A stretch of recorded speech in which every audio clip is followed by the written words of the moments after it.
Ta parole est une lampe à mes pieds, une lumière sur mon sentier. Psaume 119, verset 105. La méditation.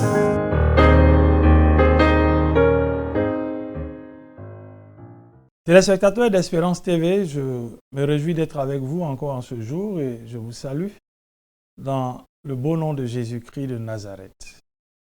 Je suis heureux de méditer la parole de Dieu avec vous et le texte que nous propose le lecteur de la Bible pour la méditation du dimanche 14 janvier 2024 est celui de l'Évangile selon Jean, le chapitre 5, versets 1 à 18. Jean chapitre 5, versets 1 à 18. Nous prions. Nous te sommes reconnaissants, toi qui nous parles chaque jour, Père. Nous te sommes reconnaissants parce que tu pourvois à nos besoins. Nous sommes à ton écoute encore une fois. Donne à notre entendement d'être aiguisé pour que nous comprenions ta parole. Fais-le par le Saint-Esprit, s'il te plaît. Et nous te le demandons au nom de Jésus-Christ. Amen. Jean chapitre 5, versets 1 à 18, c'est le texte de la méditation du dimanche 14 janvier 2024. Nous faisons la lecture du texte. Quelque temps plus tard, Jésus remonta à Jérusalem à l'occasion d'une fête juive. Or, dans cette ville, près de la porte des brebis, se trouvait une piscine entourée de 5 galeries couvertes, appelées en hébreu Bethesda. Ces galeries étaient remplies de malades qui y restaient couchés, des aveugles, des paralysés, des impotents. Il y avait là un homme malade depuis 38 ans. Jésus le vit couché. Quand il sut qu'il était là depuis si longtemps, il lui demanda: « Veux-tu être guéri ?» Verset 7. « Maître, répondit le malade, je n'ai personne pour me plonger dans la piscine. Quand l'eau commence à bouillonner, le temps que je me traîne là-bas, un autre y arrive avant moi. » « Eh bien, dit Jésus, lève-toi, prends ta natte et marche. » À l'instant même, l'homme fut guéri. Il prit sa natte et se mit à marcher. Mais cela se passait un jour de Shabbat. Les responsables des Juifs interpellaient donc l'homme qui venait d'être guéri. « C'est le Shabbat. Tu n'as pas le droit de porter cette natte. » « Mais, répliqua-t-il, celui qui m'a guéri m'a dit, prends ta natte et marche. » « Et qui t'a dit cela ?» demandèrent-ils. Verset 13. Mais l'homme qui avait été guéri ignorait qui c'était, car Jésus avait disparu dans la foule qui se pressait à cet endroit. Peu de temps après, Jésus le rencontra dans la cour du temple. « Te voilà guéri, lui dit-il, mais veille à ne plus pécher, pour qu'il ne t'arrive rien de pire. » Et l'homme alla annoncer au chef des Juifs que c'était Jésus qui l'avait guéri. Les chefs des Juifs se mirent donc à accuser Jésus parce qu'il avait fait cela le jour du Shabbat.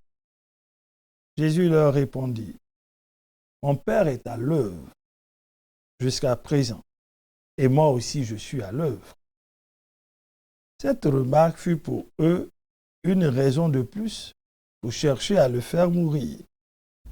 Car non content de violer la loi sur le Shabbat, il appelait encore Dieu son propre Père et se faisait ainsi l'égal de Dieu. Amen. Jean chapitre 5, versets 1 à 18, c'est le texte de la méditation du dimanche 14 janvier 2024.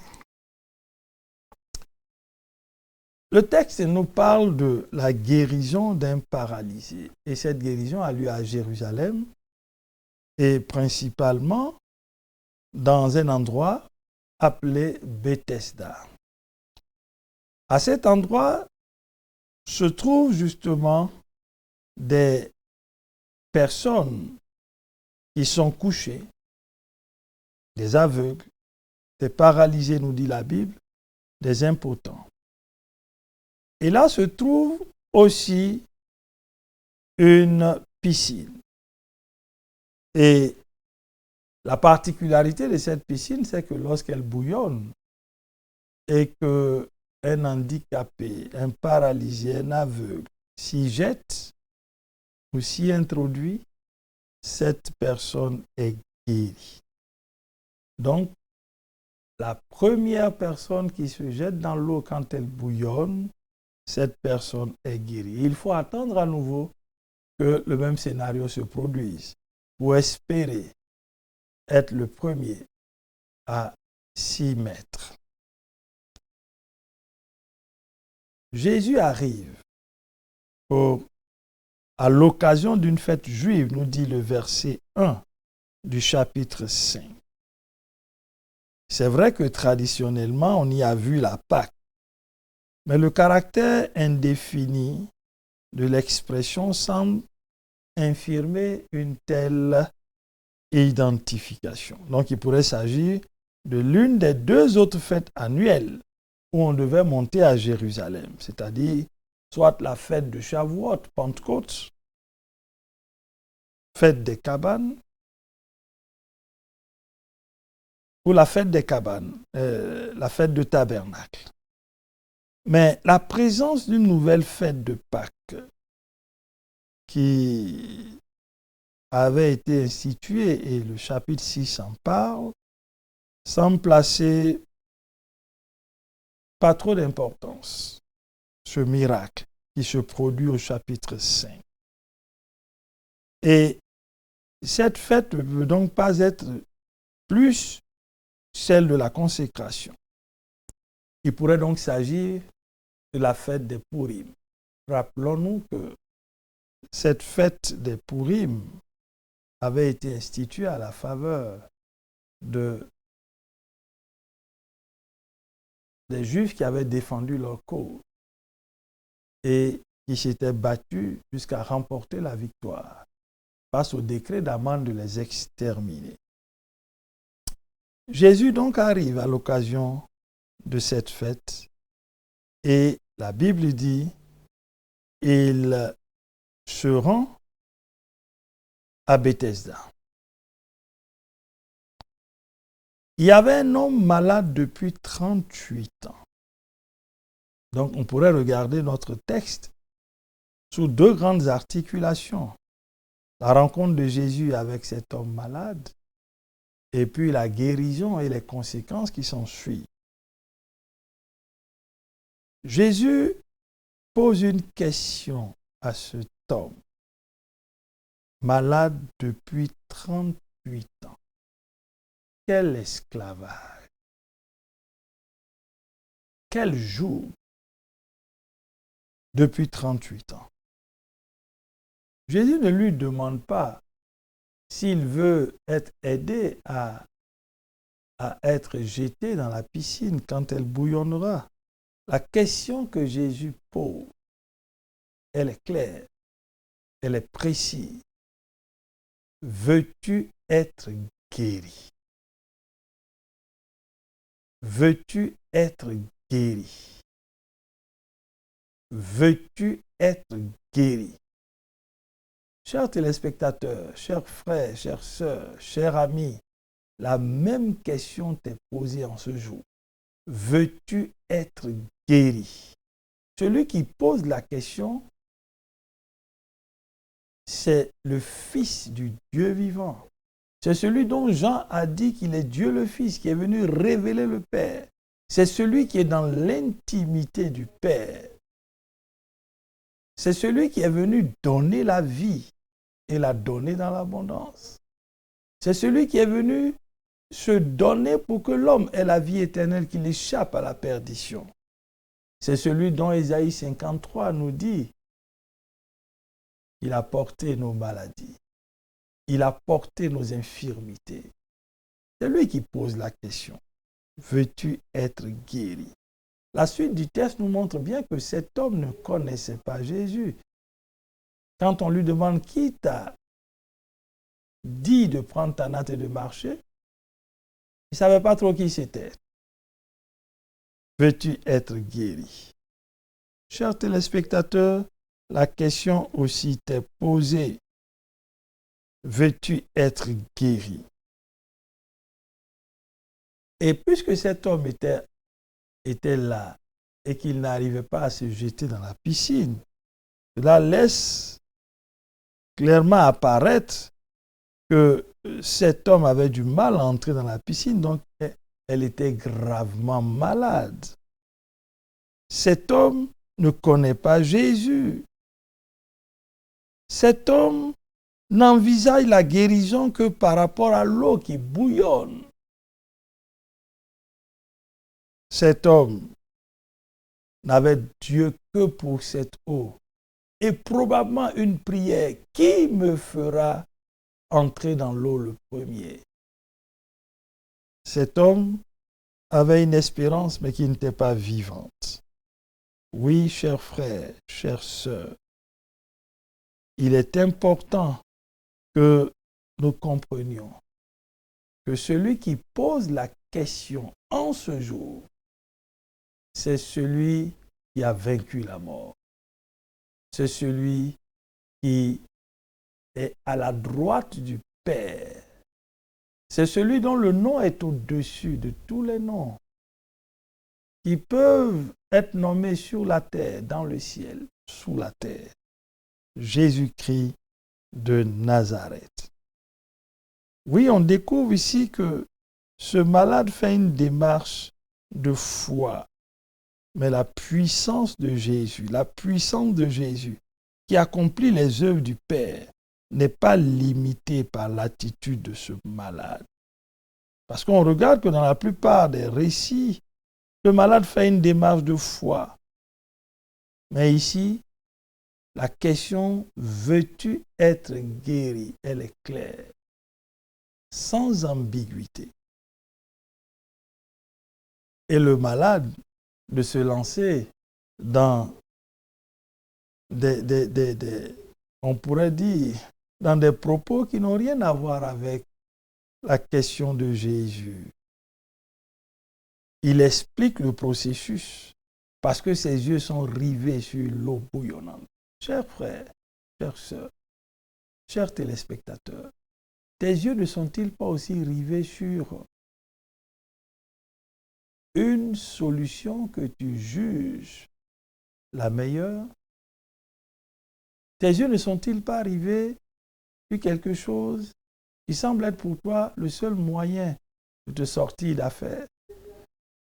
Tes yeux ne sont-ils pas rivés sur peut-être un traitement dont tu attends la prescription?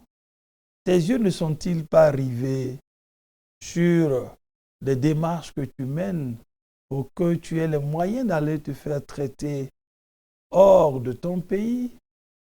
Tes yeux ne sont-ils pas rivés sur l'attente d'un produit, d'un médicament qui pour toi te soulagera?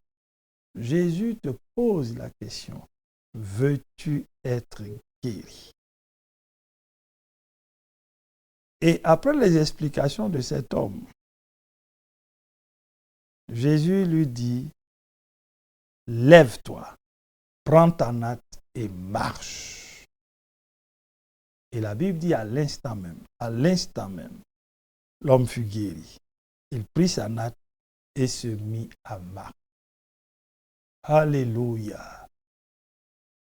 Le texte nous montre que Jésus a le pouvoir de guérir. Jésus a le pouvoir de guérir. Quelle que soit la nature du mal, quel que soit le temps que le mal a mis dans ton corps ou passe dans ton corps, Jésus a le pouvoir de te guérir. Et si tu crois, contrairement à cet homme qui n'a pas engagé sa foi, mais qui expliquait le processus, si tu crois, tu seras guéri. Oui, invoque-le.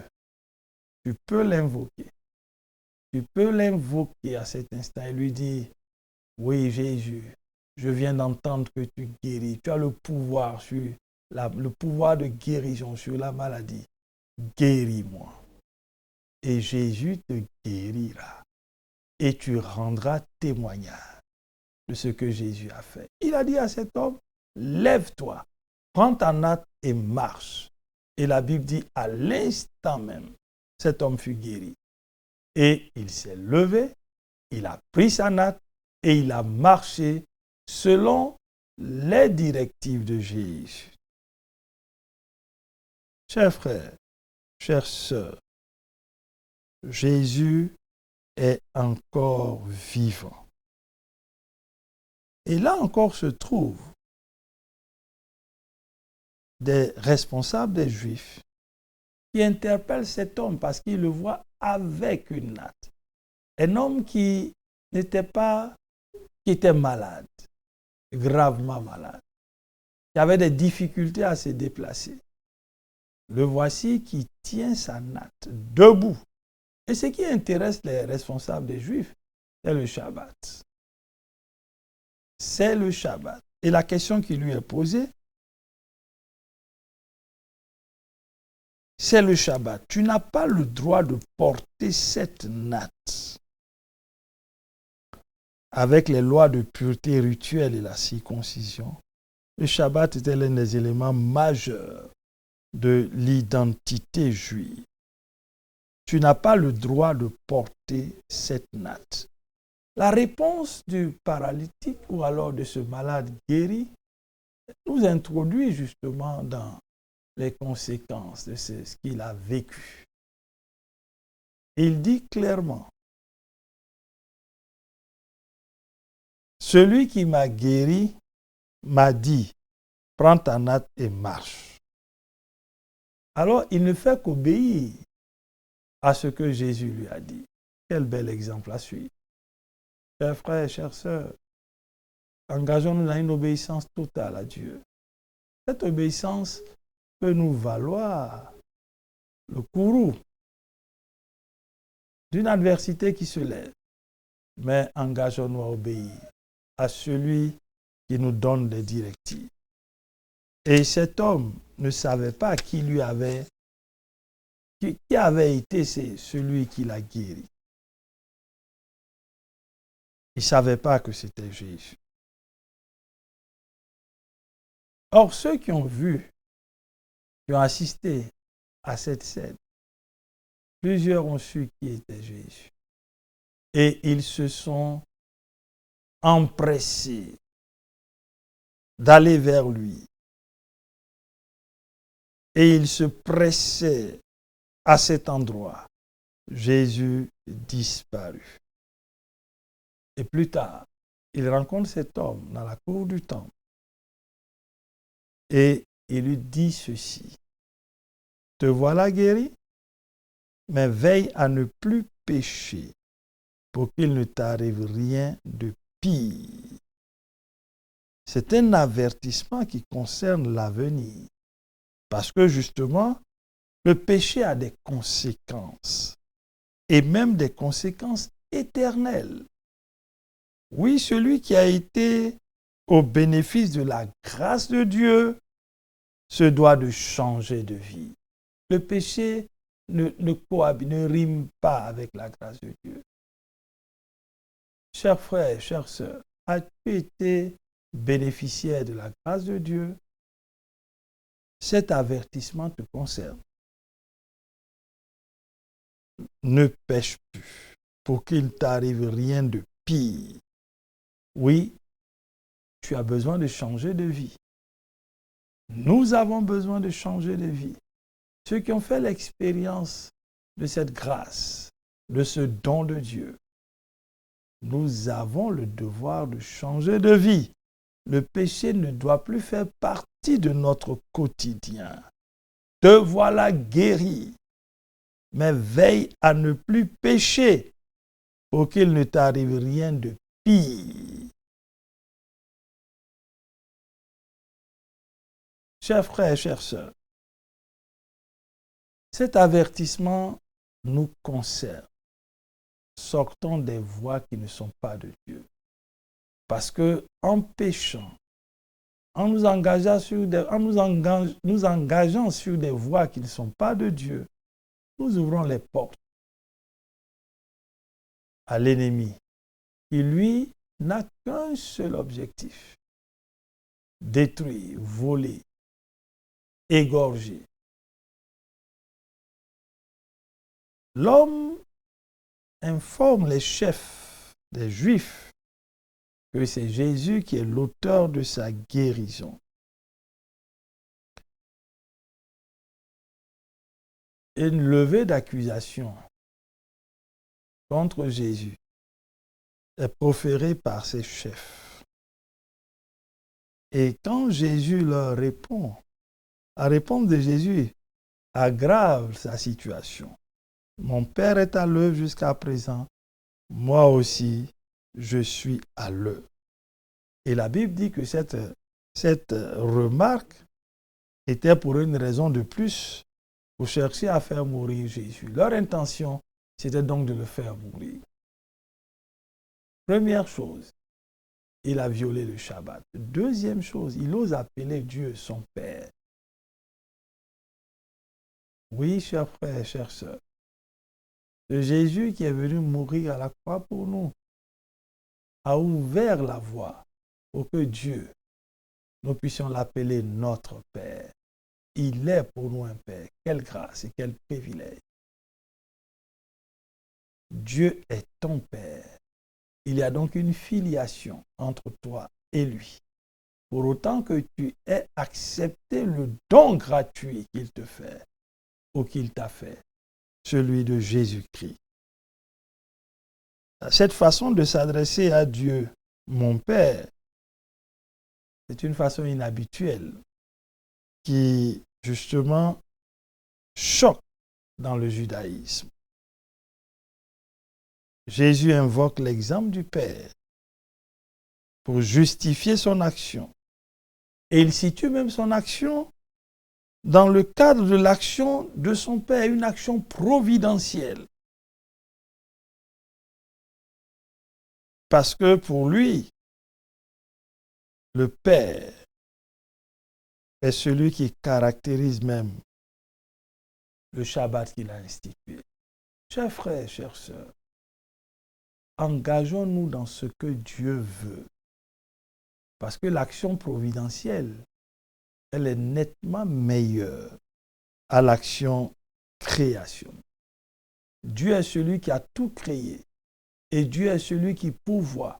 Et Dieu est celui donc qui est souverain sur tout, qui règne sur tout. Engageons-nous à faire ce que Dieu veut. La guérison de cet homme a montré que Jésus a le pouvoir de guérir. 38 ans de maladie. La rencontre avec Jésus a changé la vie de cet homme. Veux-tu être guéri? Cette question retentit encore dans ton cœur. Réponds par l'affirmative. Accepte le don de Dieu. Et tu verras, tu expérimenteras la guérison. Oui, Jésus a le pouvoir de guérir. Et l'avertissement que nous pouvons retenir de ce texte, si nous avons bénéficié de la grâce de Dieu, changeons de vie. Sortons des sentiers du péché. Engageons-nous sur une voie pure et droite. L'exemple de cet homme qui a été guéri est un exemple à suivre. Il a répondu aux Juifs, celui qui m'a guéri m'a dit, prends ta natte et marche. Et c'est ce qu'il a fait. Engageons-nous sur la voie de l'obéissance. C'est cette obéissance qui produira des fruits à la gloire de Dieu. Car l'obéissance vaut mieux que les sacrifices. Chers frères, chères sœurs, le texte nous donne de comprendre cette vérité fondamentale. Jésus-Christ est Dieu. Il n'a fait que ce que son Père a demandé de faire, a programmé de faire, et il peut le faire parce que le Père est celui qui a tout créé. Bénissons ce Dieu parce qu'il est merveilleux. Oui, veux-tu être guéri? Qu'allons-nous retenir pour notre prière? Nous allons bénir notre Dieu de ce que la rencontre avec Jésus est celle qui change tout. Ce don de Dieu donne la vie éternelle, ce don de Dieu guérit les malades. Bénissons son nom pour cela. Et engageons-nous dans l'obéissance à sa parole et faisons ce que Dieu veut que nous fassions. Prions. Merci, Père, parce que tu es bon pour nous. Cet homme malade de 38 ans a expérimenté la guérison quand Jésus l'a rencontré. Et en ce jour, Jésus veut rencontrer plusieurs téléspectateurs. Et il pose la question, veux-tu être guéri? Guéri de ton mal physique, guéri de ton mal moral, émotionnel, psychologique, spirituel. Jésus est celui qui guérit. Merci Seigneur pour la guérison que Jésus apporte. Donne-nous d'être obéissants. À l'image de ce malade qui a été guéri. Donne-nous Seigneur d'être obéissants. Donne-nous de ne faire que ce que tu nous demandes de faire pour que nous voyions ta gloire, quelles que soient les oppositions. Merci Seigneur, au nom de Jésus-Christ. Amen. Merci chers téléspectateurs d'Espérance TV pour ce temps de partage et de méditation. Nous nous retrouverons bientôt. Shalom. Ta parole est une lampe à mes pieds, une lumière sur mon sentier. Psaume 119, verset 105. La méditation.